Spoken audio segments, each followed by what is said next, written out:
George Parr, you are an investment banker. I am, yes. Yes. And as such, you have your fingers right on the pulse of the financial market. Yeah, very much so, yes. And during the summer, there's been a great deal of turbulence and volatility in the market, yes. Tremendous, yes, tremendous. Yes, and what has caused that? Well, you have to remember two things about the market. One is that they are made up of very sharp and sophisticated people who, these are the greatest brains in the world. And the second thing you have to remember is that the financial markets, to use the common phrase, are driven by sentiment. What does that mean? What does that mean? Well, things, let's say, are just going along as normal in the market, and then suddenly, out of the blue, one of these very sharp and sophisticated people says, "My God, something awful's going to happen!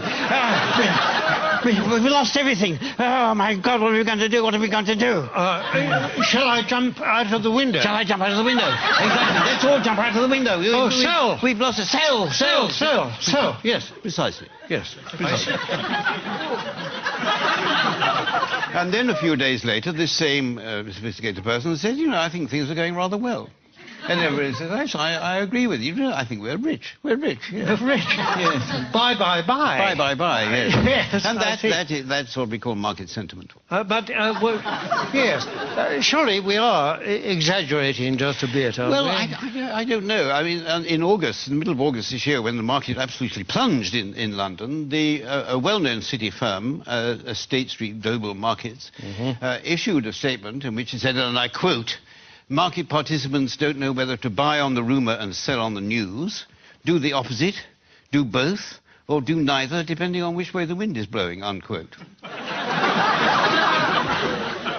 Yes, and this is the kind of rigorous analysis that companies will pay huge salaries for. Yes, exactly. And a few days later, when the markets had gone up a little bit, the senior equities advisor on ABM Ambro Morgan said, and I quote, "We're back to happy days again."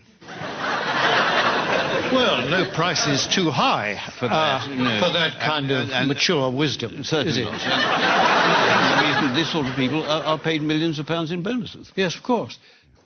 During this summer, there have been actual causes behind the volatility in the markets, haven't there? I mean, specifically and especially in America, granting vast numbers of mortgages to people who can't afford them on properties which are diminishing in value. It's the so-called subprime situation, yes, the subprime market. Yes. How does that work, in fact? Well, imagine, if you can, say, an unemployed black man sitting on a crumbling porch somewhere in Alabama in his string vest, and a chap comes along and said, "Would you like to buy this house before it falls down? And why don't you let me lend you the money?"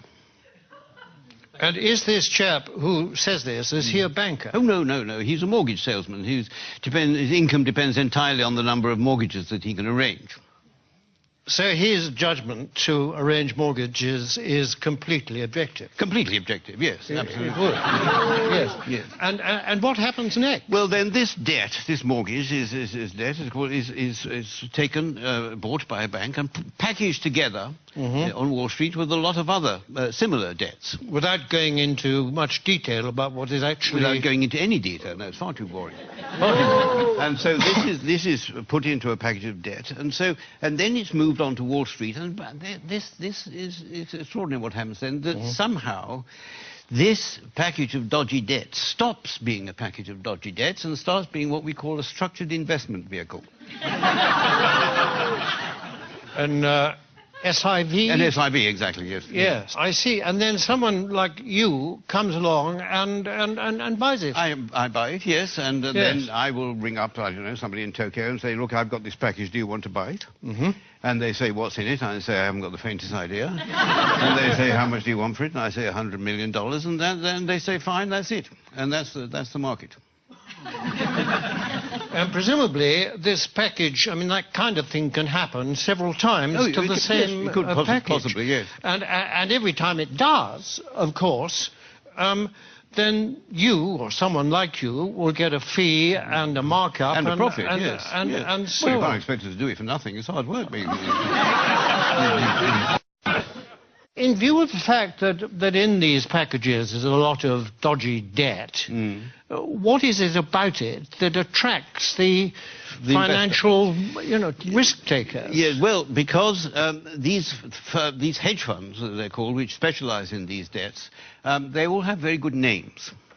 You mean they're responsible companies? No, I don't. It's nothing to do with their reputation. They have actually very, very good names. The names they think up of them are very good. I'll give you an example.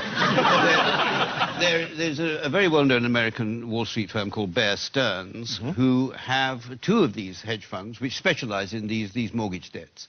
And they lost so much money, lost so much of its value, that Bear Stearns announced that they would have to put in $3.2 billion into one of the funds to try and keep it afloat.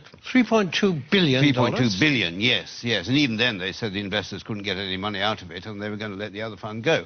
But one of these funds was called the High Grade Structured Credit Strategies Fund, and the other was called the High Grade Structured Credit Enhanced Leverage Fund. Well, that sounds very good. But that's good, isn't it? Yeah. It sounds very trustworthy. Actually, this is the magic of the market. What started off as lending a few $1,000s to an unemployed black man in a string vest has become a high-grade structured credit enhanced leverage fund. I like the sound of it. It is good. Well, it sounds very trustworthy. I mean, it's got good words in it. It's got words like high. High is good. High is good. Yes. Better than low, anyway, isn't it? Yes, absolutely. And structured is another good word. Very good. Enhanced is... I love enhanced. Enhanced is very... I mean, I'd buy anything if it said enhanced. Absolutely, yes. Yes. It might have been different if it said the unemployed black man in the string vest fund, but yes, because then alarm bells might start to ring. But despite these very plausible names, surely the reality is that the people that lent all this money have been incredibly stupid. Oh, no. The reality is that what was stupid is, for some point, somebody asked how much money these houses were actually worth. I mean, if they hadn't bothered to ask that question, then everything would have gone on as perfectly normal. But unfortunately, they did. I see, but now, you see, people are saying the crisis is likely to turn into financial meltdown. I mean, can that be avoided? It can be avoided, provided that governments and central banks give us, the financial speculators, back the money that we've lost. But isn't that rewarding greed and stupidity? No. It's rewarding what the Prime Minister Gordon Brown called the ingenuity of the markets. That is you see, and we don't want this money to spend on ourselves. We want this money just to go into the market so that we can carry on borrowing and lending money as if nothing had happened without thinking too much about it. Yes, but if the worst came to the worst and you didn't get this money, what then? Well, then there'd be another market crash, and then I would say to you what people like me always say, that it's not us that will suffer, it's your pension fund. Thank you very much, George Parr. A pleasure.